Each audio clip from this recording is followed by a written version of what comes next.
Residents are being asked their input on recovery funding more than 4 years after the Almeda fire. This comes as community members still say that they're feeling the effects of the fire 4 years later. Thanks for joining us tonight. I'm Haley Gravitt. And I'm Tim Quidadamo with the Oregon Housing and Community Services bringing some amendments to the more than $400 million recovery funding.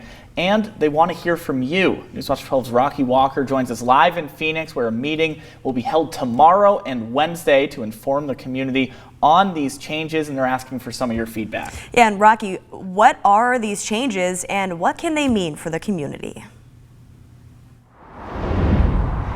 Well, Tim and Haley, here in Phoenix, you could still see the effects of the Almeda fire 4 years later, and it is still being recovered from.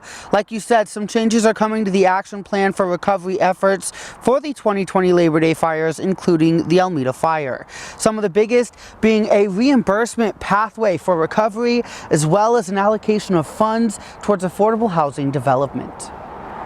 Adding some additional pathways to recovery now will really help folks that took their recovery on and might be in debt over it now. Adding the reimbursement option should really go a long way to address those needs. In the substantial action plan amendment, changes are coming for recovery from 2020 fires such as the Almeda fire.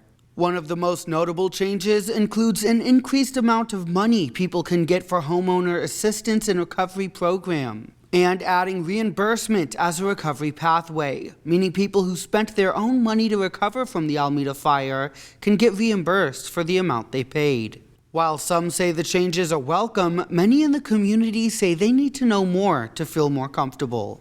Sometimes a good plan, when you learn the details, isn't necessarily beneficial. So, I can't really respond except for my first instinct is that that's a good change. So I don't know. I'm not sure how that would play out. That is why tomorrow and Wednesday at 6 o'clock are public meetings from the OHCS at the First Phoenix Community Center to inform the community and hear feedback about these changes. Another major aspect of the changes are allocating funds towards affordable housing development. Many residents of Phoenix and Talent were unable to come back to the towns after the Almeda fire, with lower amounts of rental properties and increased rent prices in the aftermath. This brings many in the towns to say adding affordable housing to the cities is key to moving forward in recovery.